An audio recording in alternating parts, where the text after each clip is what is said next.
ஒரு பையன் அடிபட்டு ஆக்சிடென்ட் ஆகிறான்னா அவங்க அப்பா பல லஞ்சங்களை வாங்கினதுனால அந்த பாவத்தை அனுபவிக்க வந்திருக்காங்க. இறப்பை ப்ரீமெச்சூர்டு டெத். இதெல்லாம் பாவம்ங்கிறது லஞ்சம் வாங்குறது மாத்திரம் இல்ல, கொலை பண்றது மாத்திரம் இல்ல. ஒரு மனிதன் தனி மனித ஒழுக்கத்தோடு வாழலைனாலே ஒருவனுக்கு ஒருத்தி ஒருத்திக்கு ஒருவன்கிற எண்ணத்தை விட்டுட்டு அந்த எதிர்மறை எண்ணங்களோட வாழ்றதே நமக்கு பாதிப்பு. மருந்து கொடுக்க வேண்டியது தாய்க்கு, தகப்பன். வியாதி அங்க இருக்கு. நோய் நாடி நோய் முதல் நாடின்னு சொல்லி வள்ளுவர் சொன்னதுக்கு குழந்தைகிட்ட வியாதி இல்ல, குழந்தையோட அம்மா அப்பாட்ட உள்ள எதிர்மறை எண்ணங்கள் அது. நான் என் பையன்கிட்ட சொன்னேன், வீட்டுல டென்ஷன் இல்லாம இருடா, உங்க வீட்டு டென்ஷன் அப்புறம் புள்ள வாங்கி சொருத்திக்கிட்டே இருக்கு. பக்தி மார்க்கத்தோட இருந்தவனை கடவுளே இல்லைன்னு சொல்ற இரண்யன் இருக்கிறான். நல்ல பிள்ளைய பெற்றுச்சு. திருட்டு எண்ணங்களோட இருக்கோம்னு வச்சுக்கிறோம். ஒரு உதாரணம், நம்ம பிள்ளை ஏதாவது கத்திரிக்காய் ரெண்டு திருடிட்டு வந்துட்டு சந்தோஷப்படுறோம். ஏன்னா அது நம்ம உணர்வு. நம்ம யாரையாவது கோபமா பேசணும்னு நினைக்கிறோம்னு வைங்க, நம்ம வயசுக்கும் நம்மளுடைய அறிவுக்கும் நம்ம பிள்ளைகள் ஏதாவது ஒரு வார்த்தையை செஞ்சு வைங்க, வீட்டுல வந்து ரொம்ப கெட்டிக்காரத்தனமா அந்த அம்மாவை மட்டன் எடுத்துட்டு வந்துட்டேங்கிறோம். அது நம்ம உணர்வுங்கிறத யாரும் புரியல.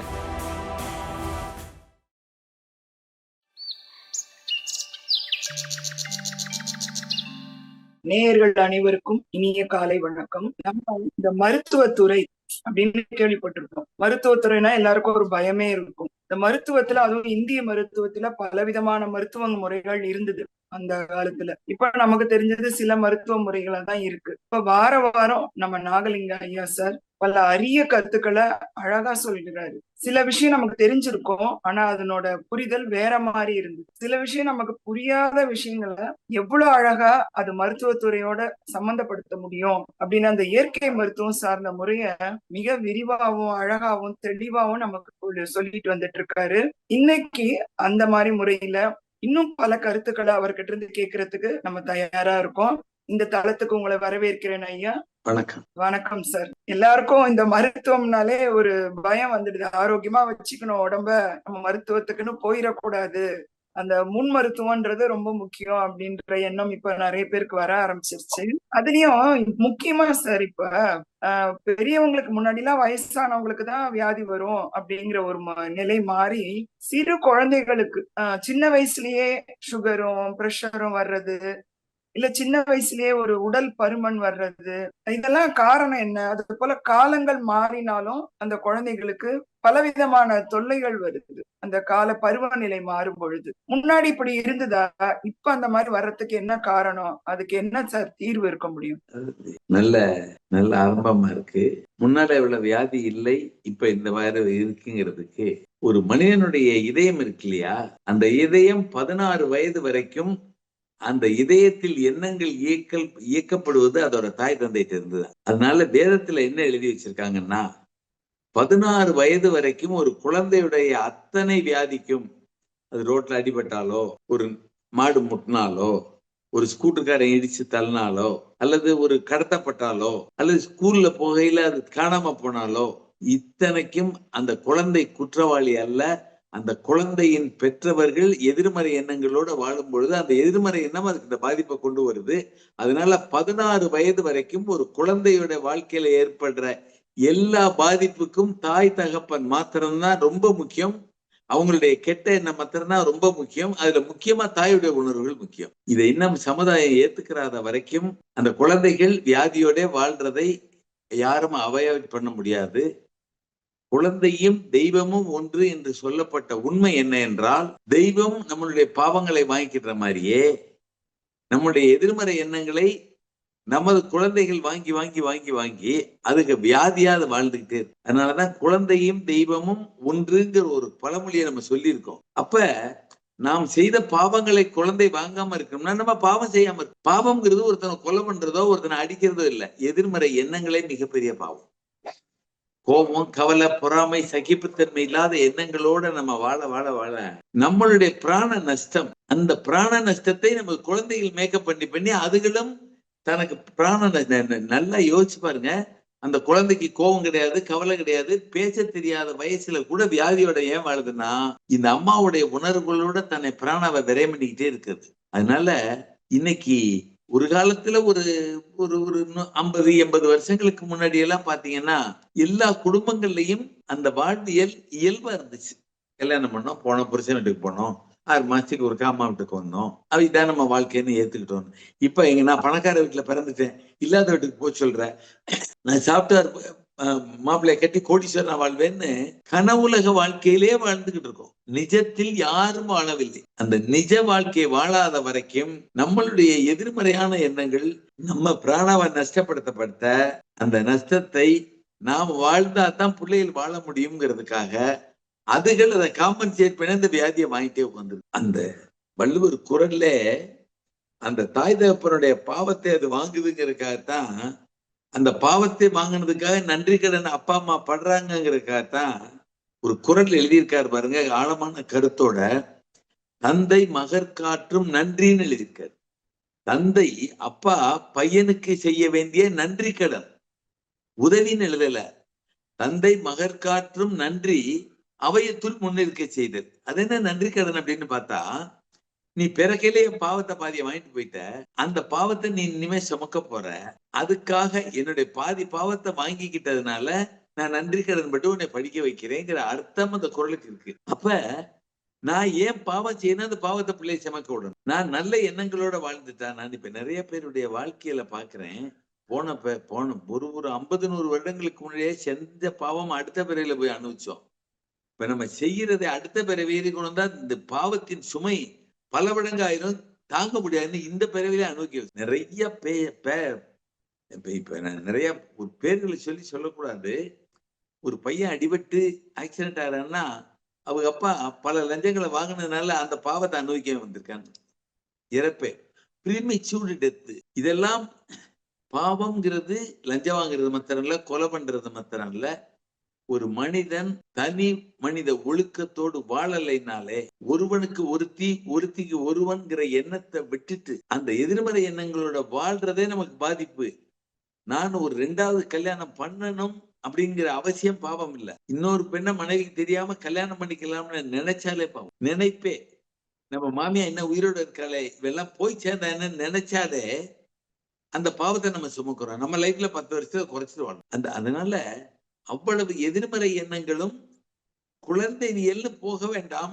நம்மளுடைய குழந்தை நம்மளுடைய பாவங்களை சுமந்துகிட்டு இருக்கு, அதனால பாவம் செய்யாதிருங்கள் அப்படிங்கிறது இன்னைக்கு முக்கியம். 15 வயசுல நம்மளை அறியாம கோபப்பட்டிருப்போம், கவலைப்பட்டிருப்போம், வருத்தப்பட்டிருப்போம். நாள் ஆக ஆக ஒரு 25-30 வயசு ஆகையிலே நம்ம குழந்தைக்கு 5 வயசு ஆகிறதுக்குள்ளே நாம் ஒரு ஆன்மீகமான வாழ்வியல் கொண்டு போகவில்லை என்றால், உலகவியல்ல ஆசை, பொறாமை, வெறுப்புகளோட வாழ வாழ வாழ நாம காசு கிடைச்சிருச்சுன்னு நினைக்கலாம், செல்வம் கிடைச்சிருச்சுன்னு நினைக்கலாம், பெருமை கிடைச்சிருச்சுன்னு நினைக்கலாம், புகழ் கிடைச்சிருச்சு நினைக்கலாம். இந்த வந்த பாவத்தை புறம் பிள்ளைகள் தான் சுமக்க போகுது, பரம்பரையா சுமக்க போகுது. இனி அதுக்கு அதோட பிள்ளை அதை சுமக்க போகுது. அதனால மனிதன் பிறப்புக்கே நான் முன்னாடி ஒருக்கா சொல்லியிருக்கேன், மனிதன் பிறப்பின் ரகசியமே நமக்கு அப்புறம் நல்ல சந்ததியை விட்டுட்டு போறதுதான். ஒவ்வொருத்தருடைய பிறப்பும் நமக்கு அப்புறம் நல்ல சந்ததியை இந்த பூமியில் விட்டுட்டு போகணும். நாம் நல்ல சந்ததியை விட்டு போக வேண்டும் என்றால், நல்ல எண்ணங்கள் உள்ள குழந்தை விட்டு போக வேண்டும் என்றால், அறிவுள்ள குழந்தைகளை விட்டுட்டு போனோம்னா நம்ம அறிவாளியாவும் நல்லவனாவும் பண்புள்ளவனாவும் இருந்தா தான். கோபக்காரனா இருந்தா கோபக்கார பிள்ளையை தான் பெறுவோம். இப்ப நிறைய பேர் வராங்க, 12 வயசு 13 வயசுல இருக்கு, அவ்வளவு கோபம் வருது, தான் அதுக்கு காரணம் அப்படிங்கறத அவங்க உணர்ந்து தன்னை திருத்திக்கிட்டாங்கன்னா புள்ள தானா சௌரியம். 13 வயசுல ஒரு பிள்ளையை திருத்த முடியாது. 30 வயசுல ஒரு அம்மா திருந்திட்டான்னா தானா திருந்திடும்.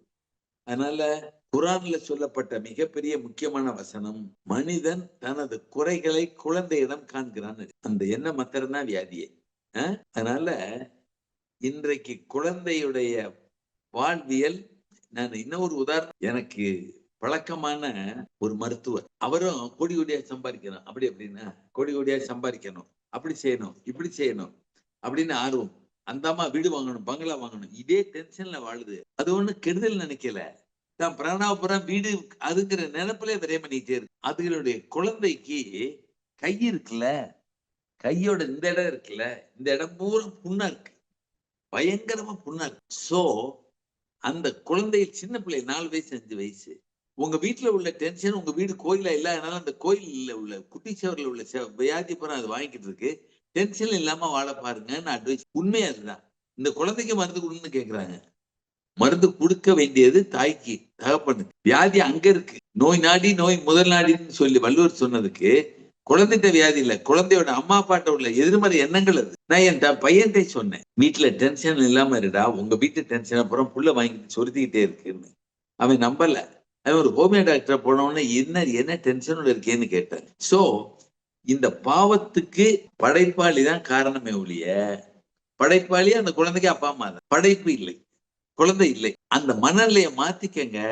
மாத்துறதுக்கு நமது எண்ணங்கள் கெட்டு போயிருந்தால் முடிஞ்ச அளவு சமைக்கையில, துணி துவைக்கையில, வீடு கூட்டையில, எந்த வேலை செய்யல இறை சிந்தனையோட இருங்க. அதுதான் தியானம். அதுதான் பிரமிட் தியானம். முதற்கொண்டு பிரமிடுக்குள்ள உட்கார்ந்துதான் தியானம் பண்ணணுங்கிறது மாத்திரம் இல்ல, அந்த பிரமிடுக்குள்ள இருந்த அந்த உணர்வோட வாழ பழகுங்க. நமக்கு அறியாம நம்ம பதிவு வச்சிருந்த எல்லா பாவங்களையும் அந்த குழந்தைகள் வாங்காம நல்ல வாழ்வியலுக்கு வரும். புரிஞ்சிருக்கும்னு நினைக்கிறேன். ரொம்ப நன்றி சார். அருமையா சொன்னீங்க. நூலை போல சிலை, தாயை போல பிள்ளை அப்படிம்பாங்க. அதான் ரொம்ப உண்மை. நீங்க இன்னைக்கு கோவக்கார பிள்ளை ஒரு 2 நிமிஷம் யோசிச்சு பாருங்க, அந்த அம்மாவுடைய குணாதிசயம் மூலம். குழந்தை தான் என்ன பேசுறோம் தெரியாம பேசும். ஏன்னா அந்த வார்த்தை எல்லாம் அம்மாவுடைய உணர்வுகள் அப்படி வார்த்தையா வருது, அப்பாவுடைய உணர்வுகள் வருது. இன்னைக்கு நீங்க அரசியல்வாதியை பார்க்கலாம். ஒரு அரசியல்வாதி எந்த அளவுக்கு சுயநலத்தோட வாழ்ந்தாரோ அதே மாதிரி பிள்ளை. ஆனால் அந்த மாதிரியே பிள்ளைய பெத்துட்டா தான் அவங்களுக்கு அதுல திருப்தி மாதிரி தெரியுது. அது தப்பு. அதனாலதான் பக்த மார்க்கண்டே என்ன பக்தி மார்க்கத்தோட இருந்தவனை கடவுளே இல்லைன்னு சொல்ற இரண்யன் வெறுக்கிறான். நல்ல பிள்ளைய பெத்துச்சு. அப்ப நம்ம நம்ம ஒரு திருட்டு எண்ணங்களோட இருக்கோம்னு வச்சுக்கிறோம். ஒரு உதாரணம், நம்ம பிள்ளை எதையாவது கத்திரிக்காய் 2 திருடிட்டு வந்துச்சுன்னு வைங்க, சந்தோஷப்படுறோம். ஏன்னா அது நம்ம உணர்வு. நம்ம யாரையாவது கோபமா பேசணும்னு நினைக்கிறோம்னு வைங்க, நம்ம வயசுக்கும் நம்மளுடைய அறிவுக்கும் சொல்ல தெரியலைன்னா நம்ம பிள்ளைகள் ஏதாவது ஒரு வார்த்தையை விட்டுருச்சுன்னு வைங்க, வீட்டுல வந்து ரொம்ப கெட்டிக்காரத்தனமா அந்த அம்மாவை மட்டன் அடிச்சுட்டு வந்துட்டேங்கிறோம். அது நம்ம உணர்வுங்கிறத என்ன யாரும் புரியல. அதனால நமது பண்பாடான எண்ணங்கள் மாறாத வரைக்கும் பண்பாடான பரம்பரையை உருவாக்க முடியாது. அதுக்கு பேரு மத்திரம்னா இன்னைக்கு கல்விக்கும். 10 வயசு பிள்ளைய கோவத்தை அடக்குன்னு சொல்ல முடியாது. 30 வயசுல நாடகலாம்ல, நாடக தானா அடங்குது. நல்லா சொன்னீங்க சார். கிருஷ்ணமூர்த்தி சார் எழுதியிருந்த ஒரு கூட படிச்ச, தாய் நல்லா இருந்திருந்தா இந்த உலகம் இந்த நிலைக்கு வந்திருக்காது அப்படின்னு சொல்லியிருந்தாரு. நம்ம வந்து ஏன் உலகத்துல போர் வருது அப்படின்னு கேட்கும்போது, ஒவ்வொரு தாயுமே தன் குழந்தைக்கு அந்த கொடுத்திருந்தாங்கன்னா இப்ப இந்த ஒரு ஹேட்டுங்கிறது, ஒரு வெறுப்புங்கிறது வளர்ந்தே இருக்காது அப்படின்னு ஒரு பதிவு படிக்கும்போது அவ்வளவா புரியல. இப்ப நீங்க சொல்லும் போது தெரியுது. நம்ம அபிமன்யு வயிற்றுல இருக்கும்போது கூட அர்ஜுனனுக்கு சொல்லுவாங்க இல்லையா, அந்த உணர்வுகள் ஃபுல்லாவும் பேசுறது அத்தனையும் வயிற்றுல இருக்கும் போதே வாங்குதுன்னா வெளியே வரும்போது வாங்குறதுக்கு அதிகமான வாய்ப்பு இருக்கு. நம்மளே ஒரு வயிற்றுல குழந்தை இருக்கல, அந்த ஒரு பெண்ணுடைய அப்பாவோ அம்மாவோ இறந்து போனாங்கன்னா ரொம்ப வருத்தப்பட இல்ல, வயசான கிழவி சொல்லுவா, ரொம்ப வருத்தப்படாத, ரொம்ப அழுகாத, ரொம்ப வேதனைப்படாத. அந்த வேதனை உணர்வுலாம் வயிற்றுல உள்ள குழந்தைய பாதிக்கும். வயிற்றுல உனக்கு குழந்தை இருக்கு, அப்ப அந்த உணர்வுகள் அந்த பிள்ளைய பாதிக்க கூடாது, அந்த டென்ஷனோட அது பிறக்க கூடாதுங்கிறதுக்காக வயிற்றுல குழந்தை இருக்கு, நீ அதை செய்யாத இதை செய்யாதேன்னு அட்வைஸ் பண்றோம். அது இப்ப ஒரு 3-4 தலைமுறையாவே, ஒரு 4 தலைமுறைக்கு முன்னாடி ஒரு பெண்ணுடைய உணர்வு எப்படி இருந்துச்சோ அதே மாதிரி மக, அதே மாதிரி அடுத்த மக, அதே மாதிரி இப்ப 10 வயசுக்குள்ள அதே மாதிரி இருக்கு. 4 தலைமுறைக்கு முன்னாடி ஒரு தாயுடைய ஈகோ என்ன இருந்துச்சோ அது 4வது தலைமுறையிலயும் அதே மாதிரி ஆக்ட் பண்ணிட்டு வருது. என்கிட்ட ஒரு அரகன்ட் லேடியுடைய குழந்தை என்ன மருந்து கொடுத்து சௌரியமாக மாட்டேங்குது. ஓப்பனா சொல்லிட்டேன், உன்னுடைய அரகன்சி தாதுன்னு. அது அவங்க அம்மாவும் வர, அவங்க அம்மாவுக்கு அம்மா வர, அவ்வளவும் அதே தாங்கிற ஈகோலே வருது. தன்னையவே தான் கொண்டுகிட்டு இருக்கோங்கிறத புரியல. நம்ம ஈகோ நம்மளை சாகடிக்கிறத தவிர வேற யாரும் சாகடிப்பதில்லை. அதனாலேயே கண்ணதாசன் மிருகம் பாதி தெய்வம் பாதி மனிதனானதுன்னு பாட்டு பாடி, அந்த பாட்டுல மிருகத்தனம் அதிகமாக இறப்பு வருது, நமக்குள்ள தெய்வத்தன்மை அதிகமாக இறந்த பின்பு இந்த ஆன்மாவுக்கு என்ன அமைதி கிடைக்குமோ அது உயிரோட கீழே அமைதியோட வாழ்றேன்னு ஒரு பாட்டு பாடியிருக்காரு. நீங்க எல்லாம் சட்டி சுட்டதரா கை விட்டதராங்கிற பாட்டுல பின் பாதிய படிச்சு பாருங்க. 20 வயசுல கோவக்காரனா இருந்திருக்கலாம், 30 வயசுல இருந்திருக்கலாம், 50 வயசுல அந்த கோவத்தை தீட்டு போய் அதே நமக்கு வியாதியா இருக்குன்னா, அந்த பதிவுகளை வெளியெடுக்கலைன்னா, இந்த எதிர்மறை உணர்வுகள் நமக்கு வியாதியை மாத்திரம் கொண்டு வருதுன்னு தெரிஞ்சதுக்கு அப்புறம் நமக்கு மாத்திரம் கொண்டு வரல, பரம்பரையா கொண்டு வருது. அதனாலதான் வள்ளுவர் குரல்ல சினம் என்னும் சேர்ந்தாரை கொல்லி இனம் என்னும் ஏமாப்பனை சுடும்ட்டார். சேர்ந்தவனை மாத்திரம் கொல்லாது, அவனுடைய மனைவி, குழந்தை, தம்பி, தங்கச்சி என்ற எண்ணத்தையும் சாகடிக்கும். ஏன்னா இவர் கோபப்படப்பட இவருடைய உணர்வுகள், இவருடைய நெகட்டிவ் எனர்ஜியை பிள்ளையும் பொட்டாட்டியும் தம்பியும் அண்ணனும் கொடுத்து அவங்களும் இறையாற்றல் இல்லாமல், இறை அருள் இல்லாமல் அருள் இருளோட வாழ பழகிறாங்க. அதுதான் அதோட குரலுக்கும் அர்த்தம். அதனால நம்மளை ஒழுங்குபடுத்தக்கூடிய தன்மையை பண்ண கொஞ்சம் கொஞ்சமா நீங்க ரொம்ப ஒழுங்காக ஆரம்பிக்க நமக்கு பண கஷ்டம் வரலாம், வியாதிகள் வரலாம், கைகால் அடிபடலாம். ஐயோ தியானம் பண்ண சொன்னாரு, தர்மம் பண்ண சொன்னாரு, இது வருதுமோ. ஆனால் நம்ம பண்படப்பட உள்ள பதிவான எதிர்மறை எண்ணங்கள் வியாதியாவும் பணம் விரயமாவும் கோபமா வெளியே போய்கிட்டு இருக்குங்கிறத நிறைய பேரு என்கிட்ட கேட்ட கேள்வி. அவ்வளவு ஞானியா இருந்த ரமணருக்கும் ராம் சுரத்குமார் விசிறி சாமியார் ராம் சுரத்குமார் சுவாமிகளுக்கும் ஏன் கேன்சர் வந்துச்சு அப்படின்னு அவங்க தன்னை புனிதப்படுத்த பல பிறவிகளில் உள்ள கர்மா வெளியே போய்கிட்டு, அது போனோடனே நீ மரணம் இல்ல பெருவாள் வந்துடும் அவங்களுக்கு தெரிஞ்சிருச்சு. அதனால அவங்க இதை எக்ஸ்பிளைன் பண்ணல. கேன்சர் வந்ததுக்கு காரணம் நான் பல பிறவி பாவங்களை யாருக்கோ அருள் கொடுக்க அந்த பாவத்தை என்ன கொடுத்துட்டாங்க, அதெல்லாம் வெளியே போகுது, உள்ளுக்குள்ள தேங்கி இருக்க வியாதி கேன்சரா வெளியே வருது அப்படின்னு சொன்னா ரமணர் சொல்லி இருந்தா கையால என்ன வேதாரண சொல்ல அவர் சொல்லல. ஆனா உண்மை அதுதான். அது வெளியே வர ஆரம்பிச்சோன்னு அவர் என்ன பண்ணிட்டாருன்னா, எஸ் நம்ம ஆன்மால படிஞ்சிருந்த அழுக்குகள் வெளியே போயிடுச்சு, இனி அடுத்த மரணம் இல்லா பெருவாழ்வுங்கிறத உணர்ந்துட்டாங்க. அது என்ன இது என்கிட்ட நிறைய பேர் கேட்டிருக்காங்க, நான் பதில் சொல்லியிருக்கேன். ஆனா அவங்களுக்கு உணர தெரியணும். ஒரு ஞானியா இருக்கவருக்கு வியாதி வருதுன்னா பல பிறவிகள்ல யாராருக்கு என்ன செஞ்சாரோ அவங்கெல்லாம் இந்த பிறவில இருந்து அருள்வாங்க, இல்ல இந்த பாவத்தை கொடுத்துட்டு போறாங்க, அந்த பாவம் வெளியே போயிட்டே இருக்கு, தான் மூலம் வெளியே போயிட்டே இருக்கு. It is a gateway. இது ஒரு பெரிய சயின்ஸ். ஆனா எல்லாரும் சொல்லிட்டு இருக்கோம் ரமணருக்கு ஏன் கேன்சர் வந்துச்சுன்னு. ரமணர் தான் ஞானி, அவருக்கு கேன்சர் வரணுமான்னு. அவரு உலக சேமத்துக்காக தன்னை ஒப்புக்கொண்டாருங்கிறது அர்த்தம். அதனாலதான் பைபிள் என்ன எழுதுறாங்க, இயேசுபிரான் உலக மக்களுக்காக தன்னை சிலுவையில் ஒப்பு கொடுத்தாருன்னு எழுதணும். அவ்வளவு பாவங்களையும் அவர் தான் சுமந்துக்கிட்டு தன்னை மறிச்சுக்கிறாருங்கிற அர்த்தம். அதாவது அவரு அதுக்கப்புறம் அந்த உடல் விட்டுட்டு ஆன்மா பல ஆசீர்வாதங்களை பண்ண போகுது அப்படிங்கறது அர்த்தம். அதை புரிஞ்சுக்கிறது ரொம்ப கஷ்டம்தான், ஆனா அதுதான் உண்மை. அருமையா சொன்னீங்க சார். இந்த ரமணர் நான் கேள்விப்பட்டிருக்கேன். அவர் அந்த கூட இருந்தவங்க எல்லாம் ட்ரீட்மெண்ட் வேண்டாம் அப்படின்னு சொல்லி ட்ரீட்மெண்ட் பண்ணிக்கோங்கன்னு சொல்லும் போது, இல்ல எனக்கு பண்ண வேண்டாம், எனக்கு தெரியும் அது வந்திருக்கு சொல்ல கேட்காம பண்ணி கொஞ்சம் பெருசா கூட ஆக்கிட்டாங்க அத அப்படின்னு கூட நான் அதை கேள்விப்பட்டேன். சின்னதா வர ஆரம்பிச்சது சப்ரஸ் பண்ண கூடாது, அது போகட்டும்ங்கிற ஞானம் அவருக்கு இருந்துச்சு. இன்னைக்கு மருத்துவத்துல வந்த வியாதியா மறுபடியும் உள்ள அமைக்க வைக்க ஆரம்பிச்சிடும். வாயால் ஏதோ உள்ள ஒரு பாய்சன் ஃபுட் போயிடுச்சு, வாந்தி எடுக்குது, அதையும் தாண்டி அது பாய்சன் கீழே போயிட்டா வயிற்றால போகுது. இது உடம்பு தானே சுத்தப்படுத்திக்கிறதுக்காக செய்யக்கூடிய ப்ராசஸ்.